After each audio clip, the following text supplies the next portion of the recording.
Hey everyone, it is Jennifer Franklin with Real MBM, and that stands for Mind, Body Wellness, and Money. And I am excited today to bring you some great information about a product that is going to help you with your garden. Who is excited about that? We all want an amazing garden. That's what we hope for when we are putting the hours of sweat and hard labor in getting that garden prepared. But it's really about what you're using to continue to keep your garden filled of nutrients and make sure that you give it the foundation it needs. So today I am really excited. I have got Yazmeen here. So welcome, Yazmeen. Thank you. It's so good to be here. Thank you. I'm so excited. And this is really about body wellness and making sure that we're feeding our bodies with really good, all natural vegetables and fruits, right? So it's important to know what we're putting in our body. And when you grow it, that's even better. Yeah. Now, I have got to say, I, as a gardener, typically have a really brown thumb, although it's getting slightly more green. So basically, I'm learning a little bit, and really what I'm learning is how important it is to try and keep a very organic and all-natural garden, not use pesticides, because actually this is an interesting fact that I heard, it actually impacts bees when you use pesticides. And we really need to be focused on healthy bee populations, because they are really the key to it all, are they not? Yeah, definitely. Yeah. And so really, I'm excited to introduce Yazmeen because she represents EnSoil Algae. And that is a product that is pretty new. How new is it to the market? 4 years about. Okay. But it's, albeit ancient, one of the algae is the foundation of all life on Earth. So we've rediscovered it and brought it to the market, but it's been used for centuries. Of course, yeah. Right? I mean, we act like we're doing all these amazing things, but really, we're just reinventing the wheel, aren't we? So, please tell us, because most of people out there are like me. Like, we just do our best to build a really good garden. We're excited if we get any kind of products that the squirrels and the rabbits don't eat. So, but it's important to really understand what goes into soil and the health of soil, right? Right. So tell us, what should the average person know about your business and about soil health? Well, a quote I love is, "We aren't what we eat, we are what our food eats." I love that. So it's really important that the food that we're eating is coming from healthy soils. And healthy soil is really soil that has active communities of bacteria and fungi, and just like our bodies, a healthy body is one that is very active with all these things. So the average person should care about soil health because from a nutrition standpoint, you're getting more nutritionally dense food with healthy soil. In fact, 100 years ago, before commercial ag really took off, which is, when we started using synthetic chemicals after World War II, one orange had the same nutritional content as 8 oranges today. Wow, is that right? Yeah. Oh, that's kind of scary. Yeah, but, soil health is something that a lot of people have been focusing on for a long time, but as a whole, I think people haven't been as aware of it, and it's really coming to the surface now. So what our product is it's called EnSoil Algae, and EnSoil Algae is a biostimulant. It's a living biostimulant, and it activates those communities in the soil to function and do all of the extraordinary things that biology does, which was happening before chemicals got involved. Right. And yeah, we rediscovered this organism. We work with a green algae called Chlorella vulgaris. It's been used for centuries in other countries to improve soil health, stress adaptation, yields, and we have rediscovered the algae and discovered a way to bottle it up and make it shelf stable for anyone with soil to use. Okay, so let's start with the conclusion first, okay? People want to know, why should I even consider this? What is the benefit that I'm going to get from this? Okay, so yes. So outside of just just knowing that they're going to have a product, a pepper, a tomato that has way more nutrients, will it actually help the yield you had talked about? Yeah. Okay. Yes. So it's improving the soil health, and in turn improving the plant health and increasing the yields and the amount of plants that you're producing. There's a lot of ways that this product can help you save money by improving soil health, whether it's improving the yield, improving the amount of water that the soil is able to use and hold, so helping with water management. It's significantly improving stress adaptation, because when you have a healthy system, you're more able to fight off pests and fungi. Yeah. And that's something that we've discovered. I told you, we just started a garden too, and we've been using the algae, and yeah, it's been incredible. The spots that we've used the algae on, Are you testing like different areas? Yeah, yeah, making sure to see it for myself too. I've been working with the algae for so many years now, but yeah, it's saved us a lot of crops. Nice. That is awesome. Well, and that is so important, because when we're talking about this, people get discouraged. When they don't have anything, they put so much effort into it, and they get discouraged after a couple of seasons of non-growth or very little growth, and then they give up, and then they just start buying back at the grocery stores again. Right. So and right now, let's face it, I mean, the cost of groceries right now is through the roof, and so we if there are ways to definitely try to save some money by doing your own gardening, not only is it more healthy, but it is actually a cost savings as well. So, when, in fact, I'm going to just put it out there. Your mom is a dear friend of mine, and that's actually how I got introduced to you through and this product, because I saw pictures on Facebook about this lush, gorgeous garden. And so, was this your first year that you guys really started? This is our first year. We have this room in our house that we call the Zen Den, where we started doing house plants like over COVID. Again, only using the water and the algae, and it was like becoming a jungle in there. And we were like, we need to get this going outside and see what happens. So this is our first year, and it's been so incredible to watch. You put seeds in the soil, and this probably isn't new for a lot of people, but it was new for me.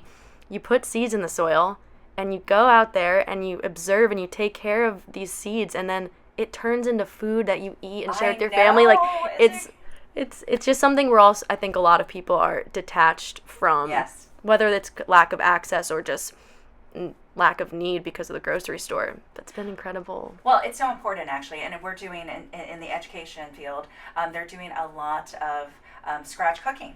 And so many of our schools actually have their own gardens. And it's really cool to see, especially the elementary school kids, really get so excited about the fact that they're eating what they're actually growing. I mean, that is so cool to see their faces and say, oh my gosh, like I made that. Yeah. And it's so different. And it's nice to know that you actually know where your food comes from. It really is. What are some challenges that you feel like you've had in terms of getting the word out for this product? Yeah, and I work in marketing with the company, and I'm learning so much. So this is something I think about a lot. I think in terms of our demographic, which is it's anyone with soil, but we work with a lot of farmers and ranchers. There's a lot of distrust in that community. Oh, there's why? Well, however many years ago they were approached by these companies saying like, you need to use these chemicals and this is what will be great for your operation, and that's what they've been doing. Now they're being told, no, that's not the way. You need to use this, all these biologicals coming to market. So there's a lot of distrust and a lot of saturation and just, lack of education, as well as generational knowledge that's been passed down all these years that people don't want to let go of. It's not easy to pivot. Yeah, to think that everything you've been taught by your grandfather and so on has been wrong. So with that demographic, I'd say it's distrust. And so we've been our marketing is really just education, educating about soil health and the algae. And then I think, just as a side note, when people hear algae, they're like, aren't we trying to get rid of algae?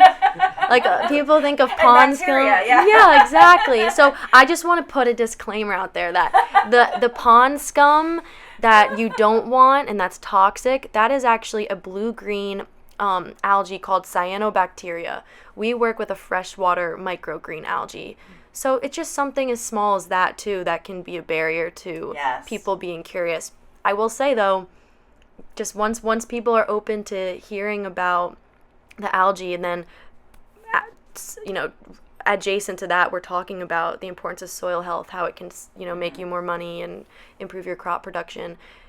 Once we are able to talk to people, it's very, we have a lot of success with getting people to care and be interested. Well, I'm going to tell you, I'm going to try it.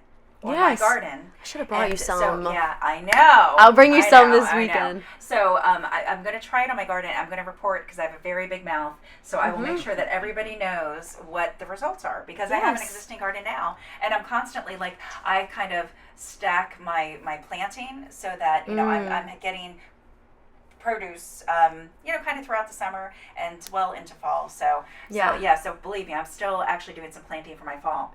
So exciting. One of the things you said about, quite frankly, algae and, those kind of topics is so true, because they're like, ooh, that's so gross. Yeah. We don't want to talk about that. And actually in the podcast I was listening to, the gentleman was talking about worms too. Another really not so fun topic, because people, there are very few worm aficionados, right? The people that just love worms. So tell us, again, that goes into the soil health, and tell us why all of this, what is happening under the soil?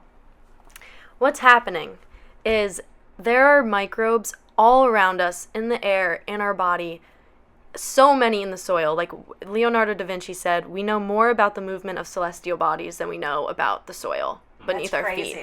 That's crazy. So what's happening is there are these communities of workers, and their whole job is to thrive in the soil, and when they're thriving, everything around them is thriving.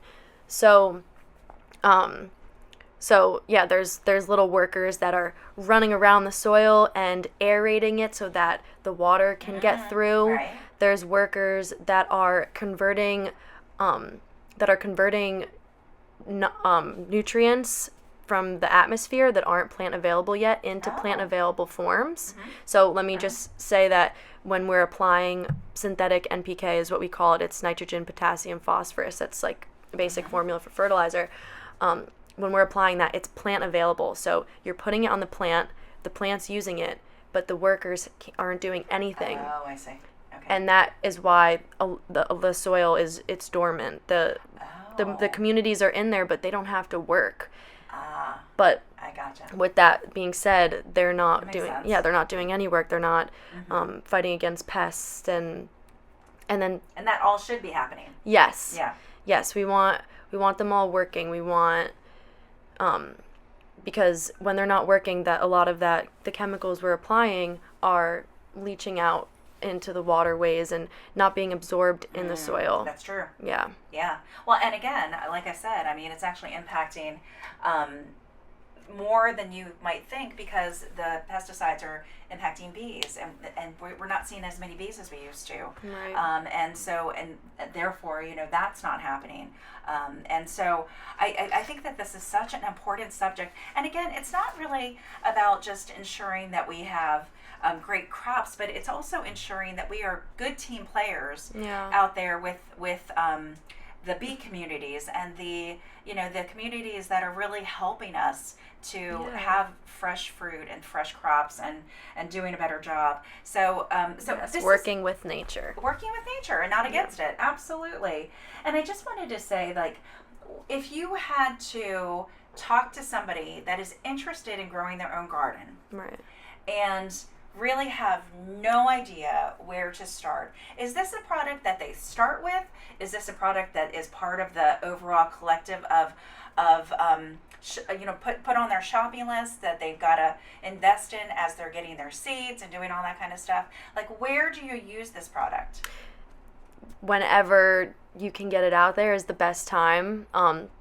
The worm guy yesterday said the best time to start focusing on biology is yesterday. So, don't try to be perfect with it. Just start doing it as soon as you can. Say that, yeah. So the algae is a tool that works well with so many other tools.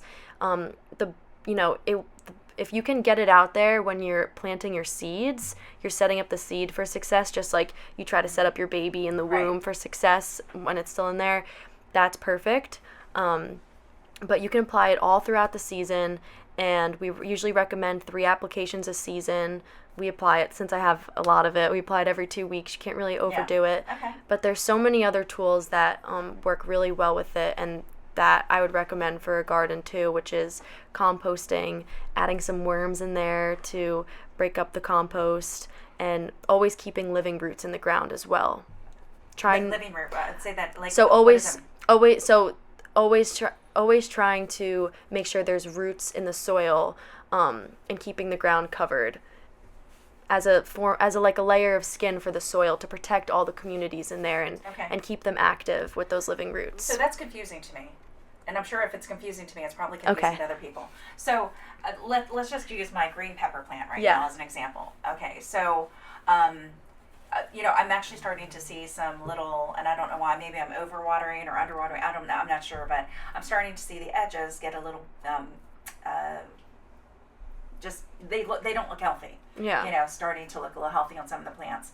And so I guess my question is, will this algae start bringing back some of that soil health? Yes, Okay, definitely. You can apply it as soon as I bring it to you this weekend. Okay. You can apply it, and it will start stimulating. It's a biostimulant. It stimulates the communities to get to work and repair the plant. And okay. Yeah. So then let's talk about the worms. So are you saying that buy worms so you can compost, or buy worms and put them in the ground?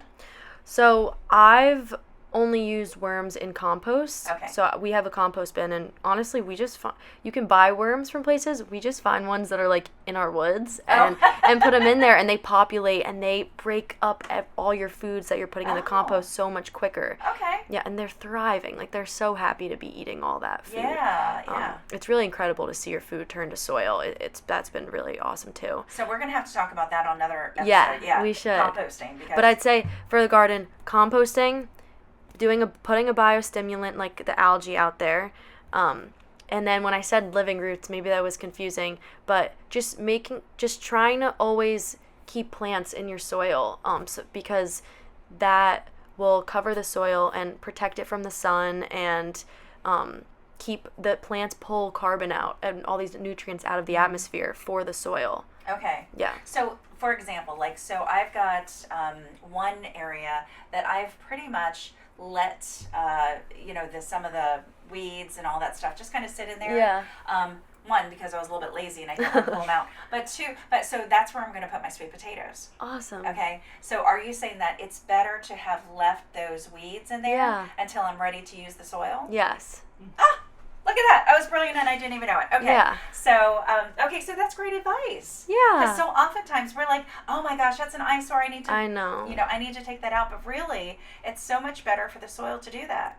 And shout out weeds. I mean, some of them will take over your garden. And again, having a healthier soil system with healthier plants will really help with those outside pressures.